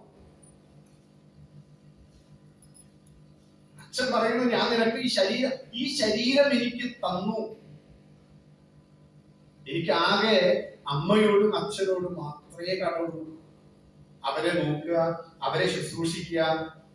അങ്ങനെ ഞാൻ എന്റെ ധർമ്മം, കർമ്മം ഞാൻ എല്ലാം ഒരുപോലെ ചെയ്താൽ രണ്ടാമത്തെ നമ്മളുടെ നിത്യാചാരങ്ങളിൽ, കടമകളിൽ കഴിഞ്ഞു. 3, നമ്മളെ പലപ്പോഴും അത്ഭുതപ്പെടുത്തുന്ന ചില കാര്യങ്ങളുണ്ട്. നമ്മുടെ വാഹനങ്ങൾ ധാരാളമാണ് റോഡിലൂടെ അലങ്ങും വിലങ്ങും കൂടുന്നത്. എല്ലാ ദിവസവും പത്രം എടുത്ത് വായിച്ചാൽ നമ്മുടെ കണ്ണിൽ, നമ്മുടെ തൊട്ടടുത്തൊക്കെ നമ്മൾ വാർത്തകൾ കേൾക്കുന്നുണ്ട്. അവിടെ ആക്സിഡന്റ് ഉണ്ടായി, അവിടെ ബൈക്ക്, അവിടെ കാറ്, അവിടെ ജീപ്പ്, അവിടെ എല്ലാം പ്രശ്നമാണ്. എത്ര പേര് മരണപ്പെടുന്നു. എല്ലാ വാഹനങ്ങളും പലതും കൂട്ടിമുട്ടുന്നു, പല വിഷമങ്ങൾ. അപ്പോൾ ഞാൻ കുറച്ചും കൂടിയൊക്കെ പഠിച്ചു വലുതായി എന്റെ പല ആചാര്യന്മാരുടെ വാക്കുകളൊക്കെ കേട്ടപ്പോൾ ഞാനും അങ്ങനെ അന്വേഷിച്ച് നോക്കിയപ്പോൾ മനസ്സിലായി, ഇതിന്റെയൊക്കെ എത്ര ഇരട്ടിയാണ് ആകാശത്തില് നക്ഷത്രങ്ങളും ഗ്രഹങ്ങളും ഉപഗ്രഹങ്ങളും ഒക്കെ അവയുടെ സഞ്ചാര പഥത്തിലൂടെ അവയുടെ വേഗതയെ പറ്റി പഠിച്ചപ്പോൾ എനിക്ക് മനസ്സിലായത് എന്റെ വാഹനം എവിടെ കിടക്കുന്നു, എത്ര വേഗതയിലാണ് അവരെല്ലാം അവരുടെ സഞ്ചാര പഥത്തിലൂടെ കൃത്യമായി യാത്ര ചെയ്യണം. പക്ഷെ ഒന്നും കൂട്ടിയിട്ടില്ല. അപ്പൊ പിന്നെ ഇതിന്റെ പിന്നിൽ എന്തോ ഒരു ശക്തിയുണ്ട്. കാരണം സൂര്യനെ കൃത്യമായി ഉദിപ്പിക്കുന്ന ഏതോ ഒരു ശക്തി ഞാൻ കാണാതെ ഈ ഭൂമുഖത്ത് എവിടെയോ ഉണ്ട്. സൂര്യനെ കൃത്യമായി അസ്തമിപ്പിക്കുന്ന ഏതോ ഒരു ശക്തിയുണ്ട്. ഇവിടെ ഋതുക്കളെല്ലാം മാറി വസന്തവും ഗ്രീഷ്മവും ശിശിരവും ഹേമന്തവും വർഷവും ശരത്കാലവും ഒക്കെ നമുക്ക് കൃത്യമായി തരുന്ന ഏതോ ഒരു ശക്തിയുണ്ട്. ഒരു പൂവ് കായായി അത് മറ്റൊന്നായി രൂപാന്തരപ്പെടുന്നു. ഓരോ സമയത്തും എനിക്ക് വേണ്ട ഫലമൂലാദികളെല്ലാം എനിക്ക് തരുന്നു. ഓരോ കാലാവസ്ഥയ്ക്കും ഞാൻ കഴിക്കേണ്ടത് കൃത്യമായി എനിക്ക് ഉണ്ടാക്കി തരുന്നു. ഞാൻ ജനിക്കുന്നതിന് മുൻപ് എല്ലാം എനിക്ക് ഉണ്ടാക്കി തന്ന അന്നവസ്ത്രാദി മുട്ടാതെ തന്ന് രക്ഷിച്ചു എന്ന സത്യപ്രസ്താവന പറഞ്ഞവരെ നമ്മൾ രക്ഷിക്കണേ എന്നല്ല, രക്ഷിച്ചു. അതൊരു സത്യപ്രസ്താവനയാണ്. ഞാൻ ഉറപ്പിച്ചു, എനിക്കിതെല്ലാം ഞാൻ ജനിക്കുന്നതിന് മുൻപേ എനിക്ക് വേണ്ടതെല്ലാം ഇവിടെ ഒരുക്കി തന്ന് എനിക്ക് ശ്വസിക്കേണ്ട ഓക്സിജനും ഞാൻ നടക്കേണ്ട വഴിയും ഞാൻ ഇരിക്കേണ്ടതെല്ലാം എനിക്ക് ഉണ്ടാക്കി തന്ന് എന്നെ അത്ഭുതപ്പെടുത്തുന്ന ഒരു പ്രതിഭാസമുണ്ട് ഇവിടെ. ഈ പ്രതിഭാസത്തെയാണ് നമ്മൾ എക്സ് എന്നോ വൈ എന്നോ എന്ത് പേരിട്ട് വിളിച്ചാലും ഈശ്വരൻ, ദൈവം എന്നൊക്കെ വിളിക്കുന്നത് ഈ പ്രതിഭാസത്തെയാണ്. എന്ത് പേര് വിളിക്കാം. നോക്കൂ, ഈ പ്രതിഭാസത്തിനോട്, ദൈവത്തിനോട് എനിക്ക് ഒരു കടമുണ്ട്. ഇതിനെയാണ് നമ്മൾ ദേവയജ്ഞം എന്ന് പറയുന്നത്. മൂന്നാമത്തത് ബ്രഹ്മയജ്ഞം, പിതൃയജ്ഞം, ദേവയജ്ഞം. 2 കാര്യം ചെയ്യും. ദേവയജ്ഞത്തിന് ഒന്നാമത് ചെയ്യേണ്ടത് സന്ധ്യാസമയങ്ങളിൽ, അതിൽ 3 സന്ധ്യ വേണ്ട, 5 സന്ധ്യ, 3 ഒക്കെ പോട്ടെ, 2 അതും പോട്ടെ. ഇത്ര 3ാമത്തെ സന്ധ്യയിൽ വിളക്ക് കൊളുത്തി അതിന്റെ മുന്നിലിരുന്ന നാമസങ്കീർത്തനം ചെയ്യുക. എത്ര സമയം സാധിച്ചാൽ, നമ്മൾ പറയില്ലേ സൂര്യാസ്തമയത്തിന് ഒരു നാഴിക മുമ്പും ഒരു നാഴിക ശേഷവും വരുന്ന ഈ ഒരു 48 മിനിറ്റാണ് ത്രിസന്ധ്യ. അപ്പൊ പ്രാതസന്ധ്യയോ സൂര്യോദയത്തിന് 24 മിനിറ്റ് മുൻപും 24 മിനിറ്റ് ശേഷവും വരുന്ന സമയം. ഒരു നാഴിക മുമ്പും ഒരു നാഴിക ശേഷവും, ഇത്രയും സമയം പ്രാതസന്ധ്യ. അങ്ങനെ 6 മണിക്കാണ് സൂര്യോദയം എന്ന് ഉറപ്പിച്ചോളൂ, നമ്മൾ അതിന് 24 മിനിറ്റ് മുമ്പ് തന്നെ വിളക്ക് കൊടുക്കും. എപ്പോഴാണ് സൂര്യോദയം അതിന് 24 മിനിറ്റ് മുൻപ് വീട്ടിൽ വിളക്ക് കൊളുത്തിക്കൊള്ളൂ. സൂര്യാസ്തമയം എപ്പോഴാണോ അതിന് 24 മിനിറ്റ് മുൻപ് വിളക്ക് കൊളുത്തിക്കൊള്ളൂ. കാരണം ഒരു നാഴിക മുൻപും ഒരു നാഴിക ശേഷവും വരുന്ന ഈ പ്രാതസന്ധ്യയും മധ്യാഹ്നത്തിനും നമ്മുടെ ത്രിസന്ധ്യയിലുമൊക്കെ ഈ ത്രിസന്ധ്യാ സമയത്ത് 24 മണിക്കൂറിൽ 24 മിനിറ്റ് മാറ്റി വെച്ചാൽ ഇഷ്ടപ്പെട്ട ദേവതാസ്തുതികൾ ഏതെങ്കിലും മന്ത്രം അത് ചൊല്ലാൻ ആ വിളക്കിന്റെ മുമ്പിൽ ഇരുന്ന് ചൊല്ലുക. മാത്രമല്ല ആ ചൊല്ലിയതെന്തോ അതിന് ഒരു വരിയെങ്കിലും, ഒരക്ഷരമെങ്കിലും, ഒരു കഥയെങ്കിലും അതിന്റെ മുന്നിലിരുന്ന് മക്കൾക്ക് മനസ്സിലാകുന്ന ഭാഷയിൽ പറഞ്ഞു കൊടുക്കും.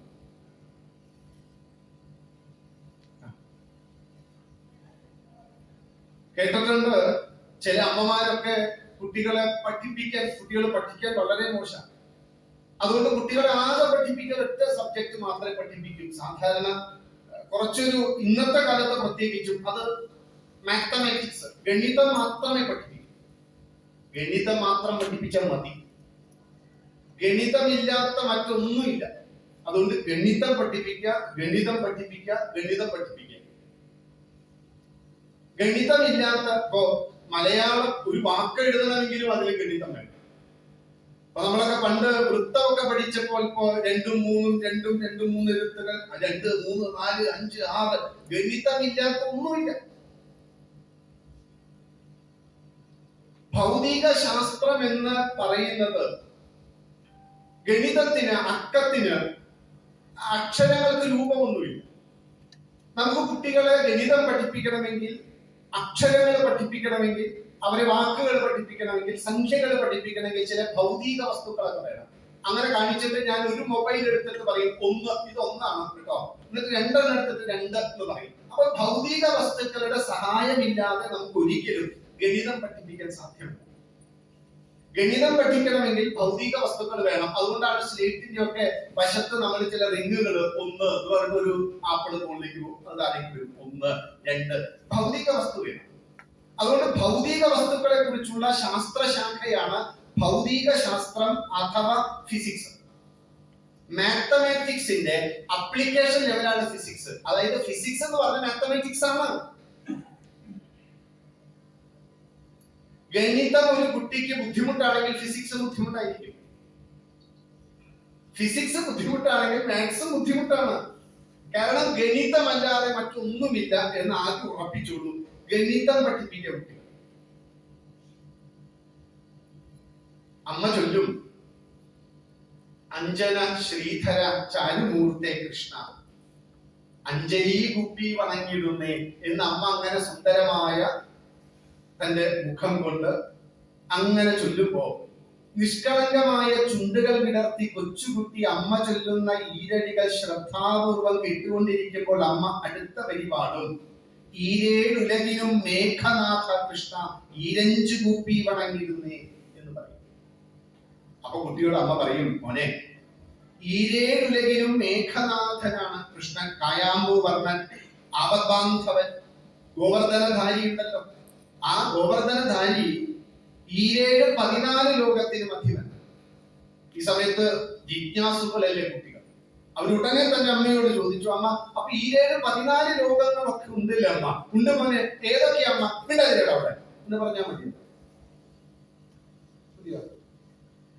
ഓരല്ലോ. അപ്പൊ അമ്മ പറയും, മോനെ മേലെ 7 താഴെ ഭൂമി അടക്കം 7. മേലെ താഴെ അതലം വിതലം സുതലം തലാതലം രസാതലം മഹാതലം പാതാളം, ഇങ്ങനെ 7 താഴെ. അങ്ങനെ 14 ലോകത്തിന് മധ്യവനാണ് കായാമ്പൂവർണ്ണനായിട്ടുള്ള ആപദ്ബാന്ധവനായിട്ടുള്ള എന്റെ കൃഷ്ണൻ. അപ്പൊ കുട്ടി 714 എന്നുള്ള ഗുണനപ്പട്ടിക പഠിച്ചു. അമ്മ ഗുണനപ്പട്ടിക പഠിപ്പിക്കുക വഴി നാമസ്മരണ പഠിപ്പിച്ചു. എന്നിട്ട് അടുത്തത് പറഞ്ഞു, ഈരഞ്ചു കുപ്പി വണങ്ങിടുന്നേ 2 ഗുണനം 5 സമം 10. അടുത്തത് പഠിപ്പിച്ചു. ഇങ്ങനത്തെ അമ്മമാരൊക്കെ ഉണ്ടായിരുന്നു. സന്ധ്യാസമയത്ത് നാമസങ്കീർത്തനം ചൊല്ലിക്കൊടുത്ത് കുട്ടികളുടെ ഉള്ളിൽ അതിനെ സംബന്ധിച്ച് ഒരു കഥ പറഞ്ഞു കൊടുത്താൽ, അത്രയൊക്കെ ചെയ്താൽ നമ്മുടെ ദേവയജ്ഞം പൂർത്തിയായി. മാത്രമല്ല 2 കാര്യം കൂടി ചെയ്യണം. അതിലൊരു കാര്യം, സർവചരാചരങ്ങളും ദേവതയാണ് എന്ന് വിചാരിച്ച് എല്ലാ ദിവസവും ഒരു ദേവതാ പ്രവൃത്തി ചെയ്യിക്കണം കുട്ടിയെ. ചെടി നനച്ചാൽ അതൊരു ദേവതയാണ് എന്ന് കരുതണം. വെള്ളം ഒരിക്കലും അശുദ്ധമാക്കരുത്. അതുകൊണ്ടാണ് ഈ കൊച്ചു കുട്ടികളൊക്കെ ഈ തോട്ടിൻ വക്കത്ത് നിന്ന് തോട്ടിലേക്ക് മൂത്രമൊഴിക്കുമ്പോൾ മുത്തശ്ശി പറയും ചെയ്യരുതുണ്ണി എന്ന് പറയും. കാരണം ഇന്ന് അപ്പോഴാ നമ്മളൊക്കെ ചോദിക്കുക, എന്റെ കൊച്ചു മുത്തശ്ശി എത്ര മില്ലി ഉണ്ടാവും, കൊച്ചു കുട്ടിയല്ലേ, ഇത് എത്ര വെള്ളം. മുത്തശ്ശി പറയേ ആ മില്ലിയുടെ കണക്കല്ല, ഇവൻ ഇന്ന് ഇങ്ങനെ ചെയ്താൽ നാളെ ഇവൻ എന്തൊക്കെയാ അതിന് കൊടുത്തിട്ട്. അങ്ങനെ നഷ്ടപ്പെട്ടതാ നമ്മുടെ പല തോടുകളും കായലുകളും എല്ലാം ഇതുപോലെ ആയി തീർന്നത് ഒരു മുത്തശ്ശി പറയാനുണ്ടായാൽ മതി. കാരണം വെള്ളം അമൂല്യമാണെന്നും അത് ശ്രദ്ധിക്കണമെന്നും ഒരിക്കലും ശുദ്ധജലത്തെ ആവശ്യമില്ലാതെ കളയരുത് എന്നൊക്കെ പഠിപ്പിക്കുമ്പോ എല്ലാത്തിനും ഒരു ദേവതാഭാവത്തെ കാണാൻ കുട്ടികളെ പഠിപ്പിക്കും. മൂന്നാമത്, ശാസ്ത്രീയമായിട്ട് ക്ഷേത്ര ദർശനം പ്രതിദിനം കുട്ടികളെ കൊണ്ട് ചെയ്യിക്കുക.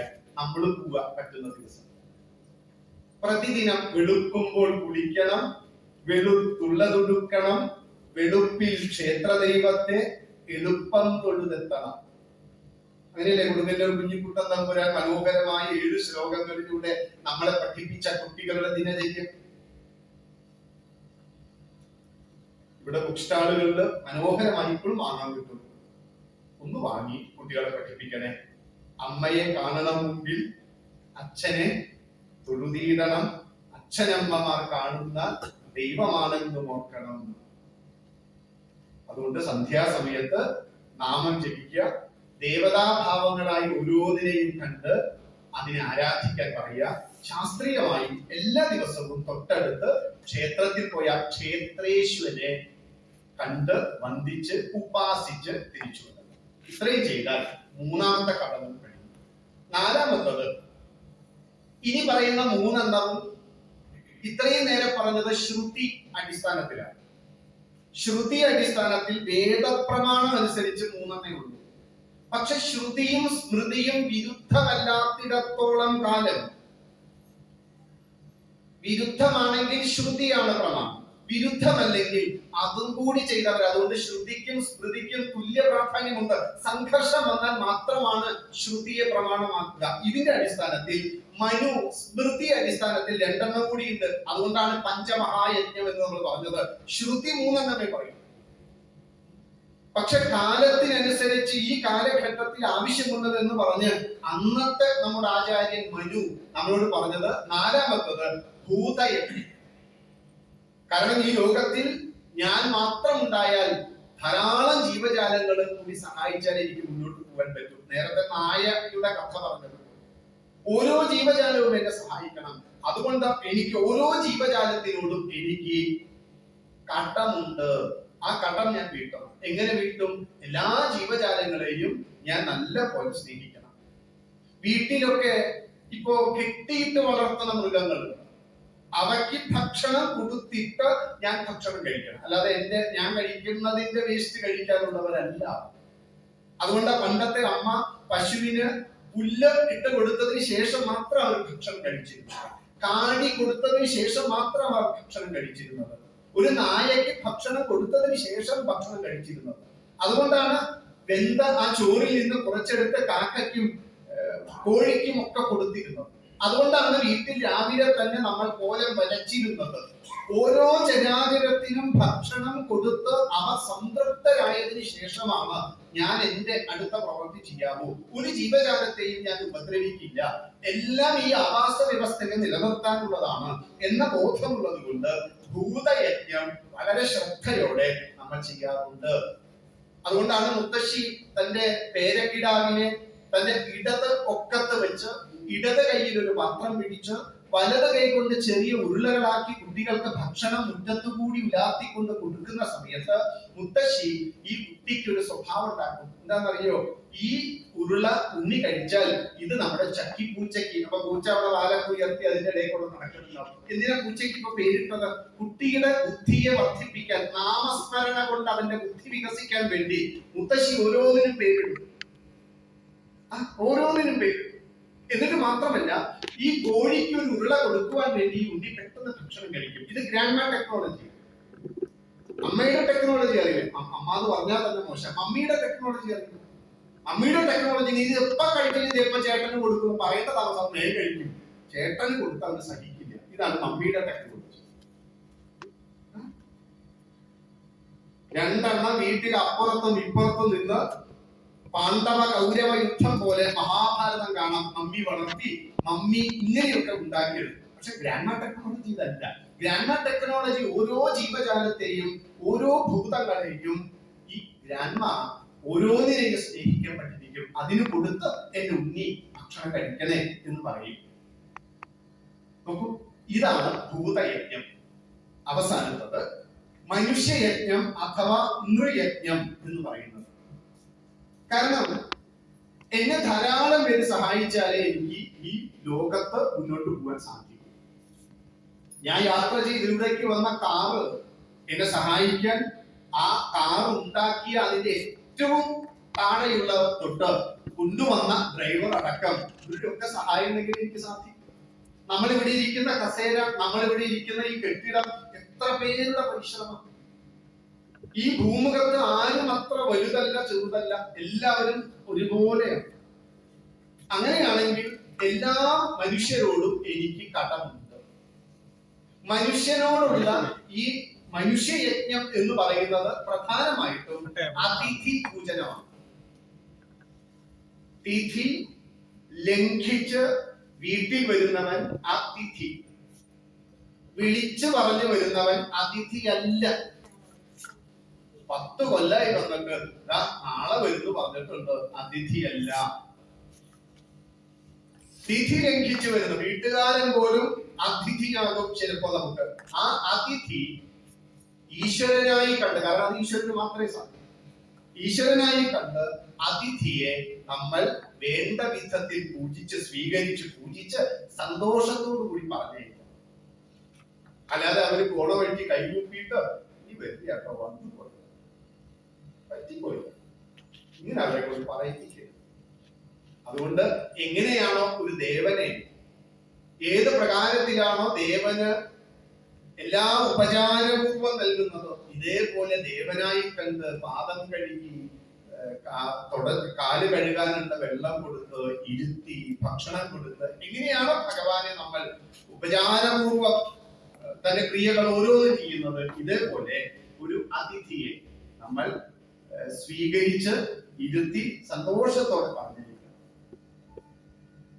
ഇവിടെ ഒരു പ്രശ്നം വരാൻ സാധ്യതയുള്ളത്, ഒരു അതിഥി ആകസ്മികമായി വന്നു ചേരുമ്പോൾ പെട്ടെന്ന് സ്വാഭാവികമായിട്ടും നമ്മൾ ആ വന്ന ആ വ്യക്തിക്ക് എന്താണ് ഇഷ്ടം എന്താണ് അനിഷ്ടം എന്നൊന്നും നമുക്കറിയില്ല.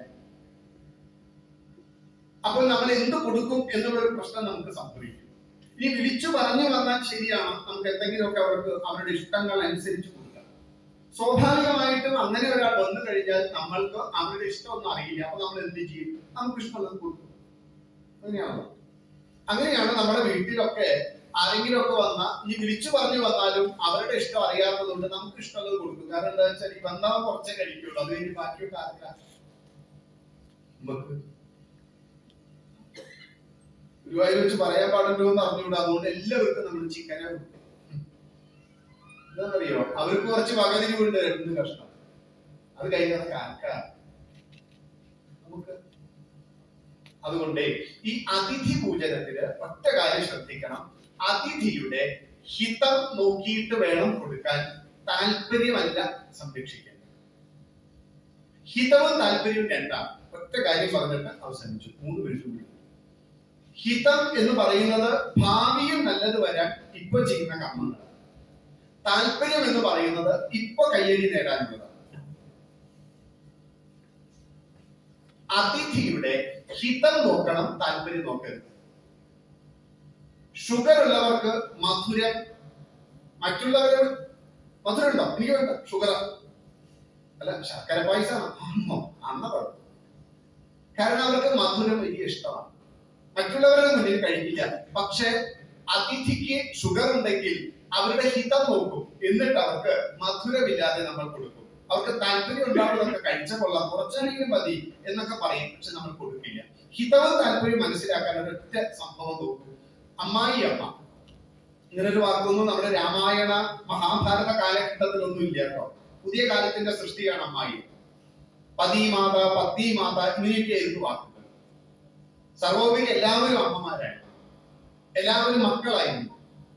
അപ്പൊ ആ അമ്മായി അമ്മയ്ക്ക് രണ്ട് മരുമക്കൾ എന്ന് പറഞ്ഞാൽ പെട്ടെന്ന് അർത്ഥം മനസ്സിലാവില്ല, അതുകൊണ്ട് ഞാൻ അതിന് ചെറുതായിട്ടൊന്ന് മാറ്റി. മറുമക്കൾ വീട്ടിലേക്ക് വിവാഹമൊക്കെ കഴിഞ്ഞ് രണ്ടുപേരും ഒരേ ദിവസം വന്നു. മറുമക്കൾ കേട്ടോ, അർത്ഥം മനസ്സിലായില്ലേ? മറുമക്കൾ.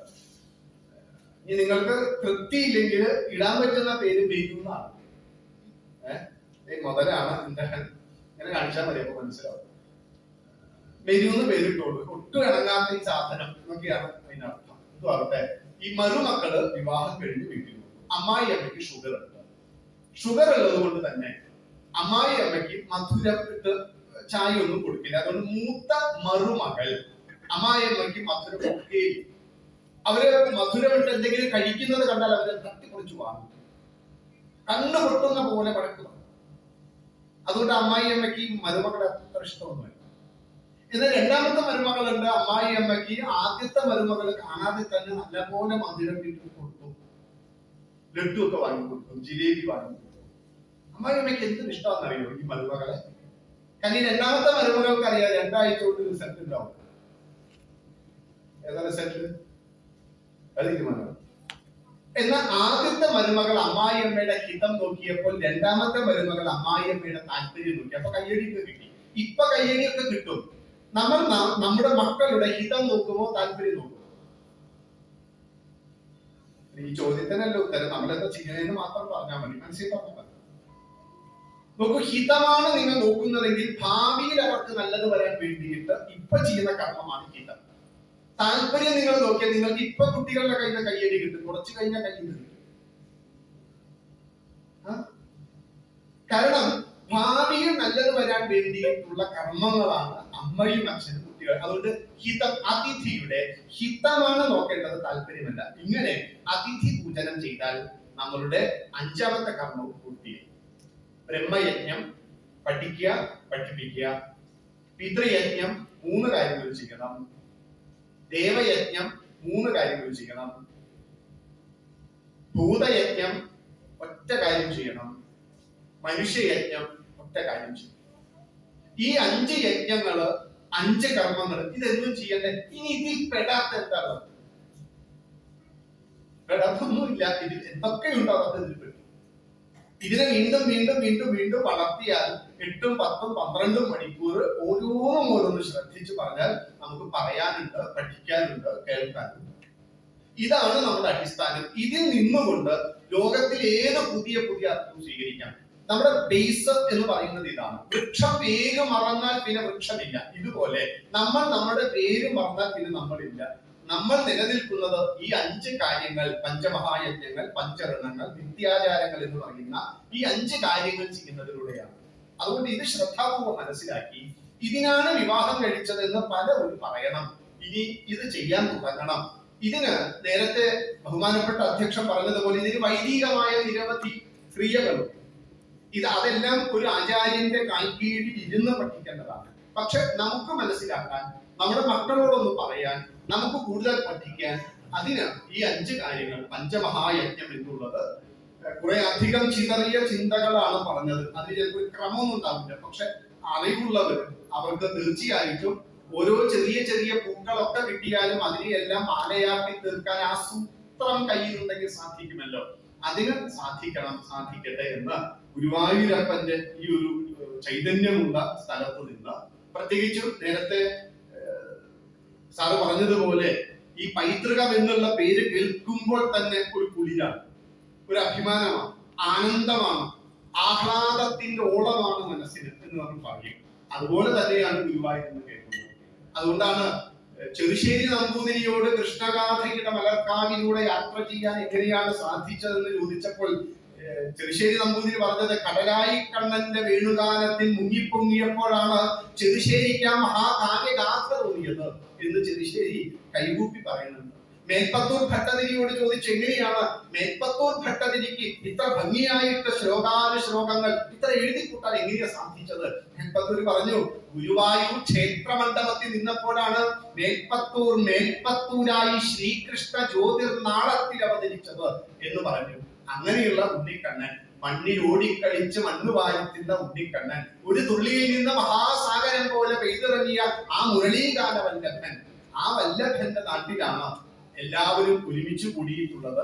അവിടെയാണ് ഈ പൈതൃക സ്വത്ത് എന്ന് പറയുന്ന നമ്മുടെ ഈ സംസ്കാരത്തിന്റെ തായ്വേര് ആഴത്തിൽ ഇറങ്ങിയിട്ടുള്ളത്.